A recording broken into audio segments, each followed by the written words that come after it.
Continuamos en Líderes y Protagonistas y tal cual se lo anticipamos al comienzo de esta edición. La semana pasada asumió en la legislatura de la provincia de Córdoba Emi Franco como legisladora ya titular del departamento Río Primero. Y aquí la tenemos hoy en nuestros estudios. Emi, ¿qué tal? ¿Cómo estás? Bienvenida y felicitaciones. Buenas tardes, Gabriela, aquí. Sí, debutando en esta nueva tarea. Bueno, me imagino la emoción de ese momento, ¿no?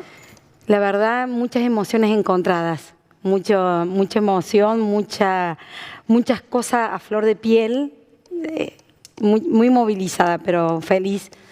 Y más que nada agradecida al gesto de Juanjo, que uno sabía que era su legisladora alterna. Bueno, él toma licencia por un mes, por razones personales.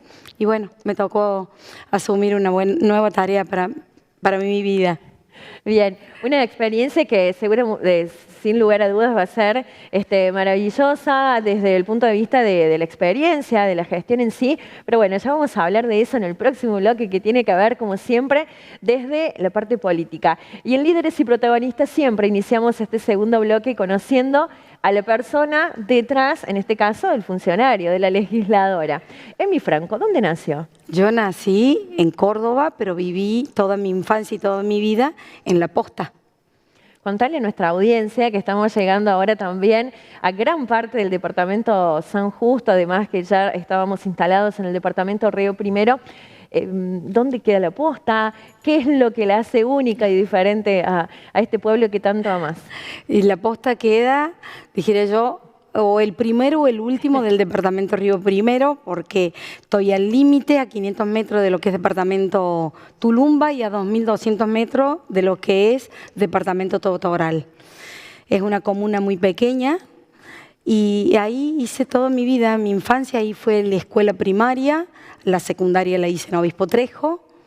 Y bueno, ahí terminé, porque terminé mi secundaria hace poco en la secundaria de adultos. Mira vos, qué bueno, es decir que siempre estuviste en la localidad. Y cuando estabas allí entre sus calles, en estas etapas que mencionaste, ¿te imaginaste, por ejemplo, ser su presidenta comunal como finalmente fuiste? Mira, yo me inicié en este camino de la política que amo, que es, como yo siempre digo, la herramienta para transformar realidades, con mi papá, allá por el año 90, 93, que las comunas votan por primera vez, se reempadrona la gente que vive en la zona y vota por primera vez, porque anteriormente eran interventores, eran de personas que decretaba el gobierno de turno en ese pueblo. Y se vota por primera vez y bueno, gana mi papá por 7 votos. En ese año 7 de octubre del 93, no me voy a olvidar más, porque fue como la primera vez que uno incursionó, acompañé todo el proceso con mi viejo. ¿Qué edad tenías ahí, por ejemplo?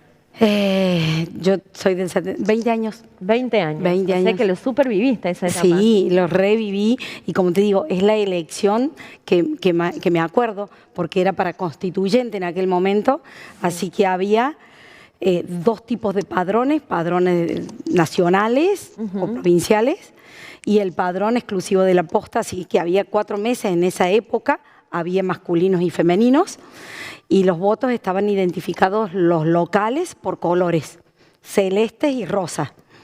Mirá. Que eran los 2 partidos que se presentaban en aquel momento. Así que sí, lo viví muy de primera mano. Bien, ¿y qué recordás de tu papá? ¿Qué es lo que de él te inspiró más allá de esto? Bueno, ni hablar, tu vocación política.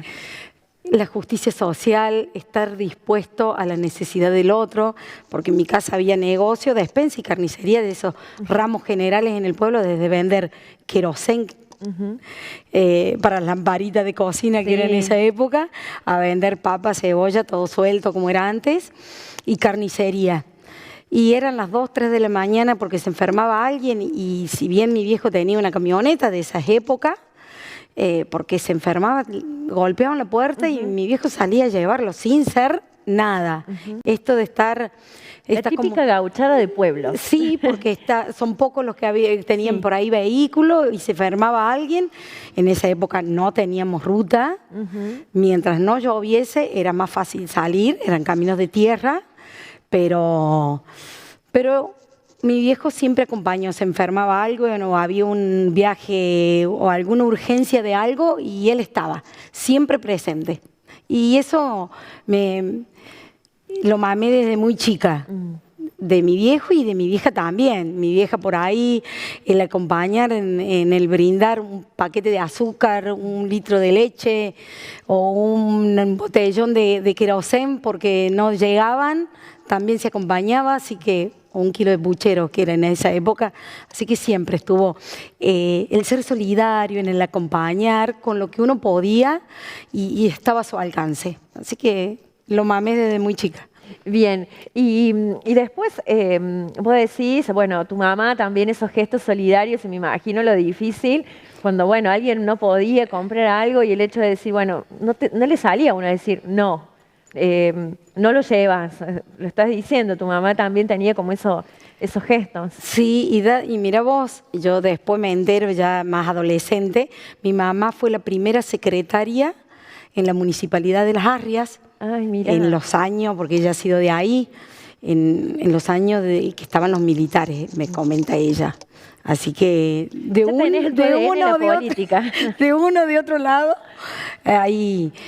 Pero esa militancia o esa política muy casera, muy de pueblo, porque yo vengo aquí a Santa Rosa y Santa Rosa es casi ciudad, es un pueblo grande donde tenés por ahí un poco de todo. En nuestros pueblos, yo me acuerdo cuando llegó la luz eléctrica a la posta, que fue en el año 86, llegó Angelos, que estaba de gobernador, a inaugurar la luz eléctrica y ver... Todo un acontecimiento. Todo un acontecimiento y no todo el mundo podía tener luz eléctrica. Yo no fui la primera que tuvo luz eléctrica, por ejemplo, en mi casa. Fue el proceso de juntar los ahorros, de poder hacer la conexión. O sea, parece como que si fuese hace mucho tiempo y no hace tanto. No, claro, desde no el hace 86. Sí, sí. Bien. Y es nuestro norte, que por ahí estos pueblos venían más avanzados. Obispo Trejo, La Posta, Chalacea, siempre fuimos como pueblitos más postergados. Claro, por lo menos en la 17 tenemos cooperativas de la década del 60, por ejemplo. Finales del 50, prácticamente. Claro. Como te digo, nosotros nos llega la luz en el año 86, me acuerdo patente porque como que se iluminó el pueblo. Fue algo muy... Yo creo que nadie se olvida esos acontecimientos. Qué impresionante esto que mencionas. Y con el permiso de la gente linda de Toro Pugio, en el departamento San Justo, me contaban hace unos días lo que ha generado en la comunidad el hecho de que a partir de la inauguración de la ruta E52 comiencen a circular los colectivos. Entonces me decían habitantes de la localidad que es impresionante a la hora que pasa el colectivo, los chicos así asomados a la ventana de la escuela, bueno, admirando ese momento, porque es todo un acontecimiento en la población y son esas cosas maravillosas que tenemos en los pueblos y que realmente, como siempre digo, vivimos en el paraíso. Ayer alguien me decía, sí, en un paraíso salado por el tema de la sal. Bueno, no viene a acotación ahora, pero digo, tienes estas cosas lindas de poder disfrutar de estos procesos, de poder celebrarlos. Y de compartirlos en comunidad, ¿no? De los avances que eso va generando, ¿no? Totalmente, totalmente. Y yo vengo en mi gestión cuando estuve como jefa comunal del 2003 al 2015, viajaba mucho por gestión, porque nadie te llama por teléfono para preguntarte qué necesitas. Y después el otro gran avance en nuestra zona, como vos decís, de Toro Pugio, la llegada de los colectivos, en nuestra época fue la CADOL, después dejó de pasar el colectivo por los malos caminos y después volvió en Ciudad de Córdoba. Y en el 2008-2009 se inaugura la ruta del tramo Obispo Trejo La Posta y que no llega en sí a La Posta. Claro. Queda distante más o menos unos 3 kilómetros y llegar la ruta al pueblo y salir lloviendo de tu pueblo, yo hoy salgo de La Posta lloviendo y no lo puedo creer. Claro. Porque zona salitrosa, cuando llovía, quedábamos incomunicados. Quedábamos totalmente aislados. Claro, ¿qué tenía el más cercano? Era Obispo Trejo, son 28 kilómetros, Claro, y había una zona de mucho salitre que cuando llovía no había forma, ni los autos con cadena para salir. Así un montón de veces las mamás pasaban cama en la casa porque no podían llegar a un hospital público que era lo más cercano, era Obispo Trejo nosotros. Claro, 28 kilómetros, igual es como un montón cuando están en todas esas dificultades, ¿no? Totalmente. Y Emi, decías bien recién, toda esta pasión por la política hizo que fueras una de las presidentes comunales de la localidad. ¿La primera mujer puede ser? La primera mujer en el 2003, sí, En el 2003. ¿Y qué te enorgullece de esa gestión? ¿Qué es lo que lograste hacer que decís, esto es lo mejor que hice? Ay, no me gusta por ahí redundar en las tareas que yo creo que son obligatorias y uno está en ese lugar para tratar de hacer lo mejor posible, pero es una sumatoria de cosas. Erradicar las viviendas rancho en mi pueblo, donde mi comunidad tenía el 95% de población chagásica, mis dos papás con chagas, y poder erradicar las viviendas rancho en el pueblo y en la zona rural. Eso para mí fue un gran logro, fue un trabajo hormiga de la erradicación de viviendas rancho, el ranchito y la vivienda de material. Y una de las indicaciones y pedidos que tenían esos programas era cuando se concluía la vivienda de material, había que derrumbar el ranchito, porque ahí adentro convivían las vinchucas con la familia, ¿no? Y se nos presentó un caso donde se plantó uno de ellos y no quiso que le voltearan su ranchito porque claro, ahí había parido su mamá. Claro, vos sabés que lo vas mencionando y yo automáticamente voy pensando en el sentido de pertenencia de esas personas a su casa, porque para ellos es su casa. Y, por supuesto, la forma de la construcción totalmente por ahí deficiente en los recursos hace que, bueno, sea un rancho. Pero para ellos es todo y hay una cuestión de, bueno, dicen que no tenemos que tener apegos, pero ahí hay como cuestiones tradicionales. Totalmente. No sé, el hecho del cordón umbilical entre las paredes, eran cosas muy de la gente de antes, como decimos habitualmente. De las creencias, de las tradiciones, sí, y que realmente debe haber sido tremendo, ¿no? Sí, y bueno, vino esa inspección del gobierno nacional en ese momento y escuchar el relato y con la vehemencia y con el amor que hablaba de que ahí había nacido su hermana, todos sus hermanos, y ahí había fallecido su mamá y su papá. Claro, claro, claro. O sea, y bueno, obviamente que el paso del tiempo, ese rancho se terminó cayendo, porque obviamente la familia se trasladó a la vivienda, pero hasta la gente que vino, que tenía como muy la estructura de que hay que hacer de tal o cual modo, lo entendieron y accedieron. Qué bueno eso, ¿no? Que se haya podido empatizar con esa situación. Sí, porque yo creo que si no lo vivís, vos decís, ay, ¿cómo te vas a pegar a eso que se te está cayendo? Sí, pero es tan grande el arraigo que hay ahí que... Sí.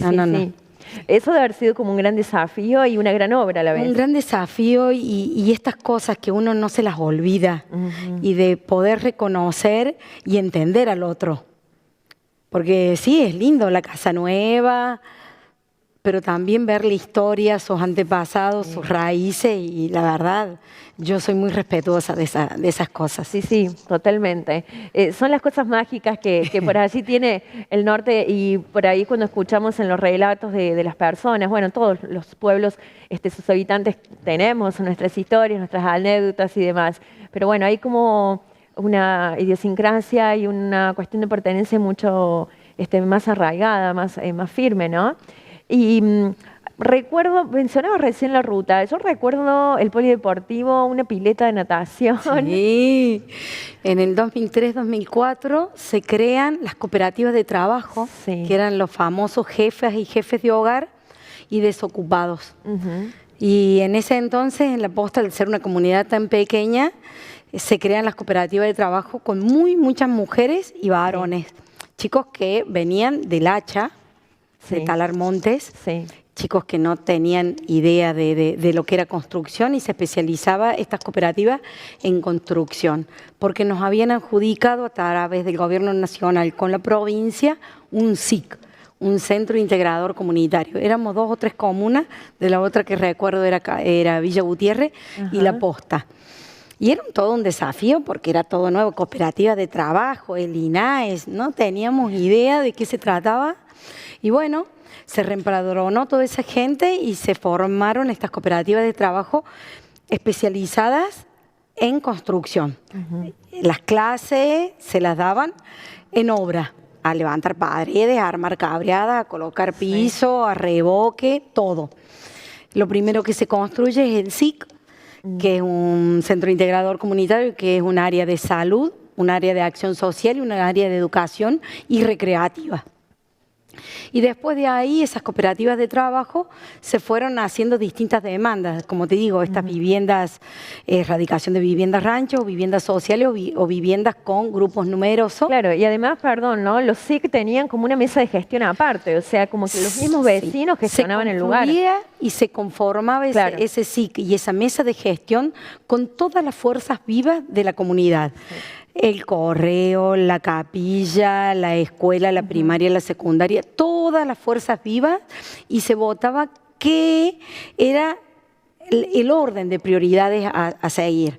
En un momento fueron estas viviendas, en otro momento fueron los núcleos húmedos, que teníamos muchas letrinas en la zona y se erradicaron las letrinas para hacer el baño instalado.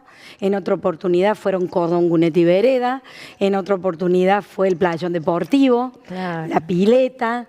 Y así se fue armando nuestra comunidad.